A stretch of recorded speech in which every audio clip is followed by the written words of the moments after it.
আসসালামু আলাইকুম। আমি আজকে বানিয়ে ফেললাম সেই ভাইরাল ক্যারামেল টি। এটা করার জন্য আমি প্রথমে পাতিলে 1 চামচ চিনি দিয়ে দিছি। সেটাকে একটু ক্যারামেলের মতো করে নিয়েছি। ক্যারামেল কীভাবে করতে হয় নিশ্চয়ই আপনারা সবাই জানেন। তো ক্যারামেল করার পর সেটাতে আমি কালার আসার পর দুধ দিয়ে দিছি।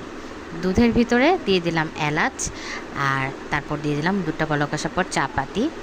চাটা ভালো করে জাল করে নিচ্ছি। খুব সুন্দর একটা কালার আসছে, স্মেলটাও অনেক সুন্দর আসছে। তারপর ঢেলে নিলাম। দেখেন কাপে ঢালার পর চায়ের কালারটা কি সুন্দর আসছে। আর ঢালতে ঢালতে ভাবতেছিলাম কখন আমি খাবো, তো অনেক ইয়াম্মি হয়েছিল। আমি আবার একটু আদাও দিয়েছিলাম, তো আদার ফ্লেভারটাও অনেক সুন্দর আসছিল। দেখেন কি সুন্দর কালার আসছে, মাশাল্লাহ।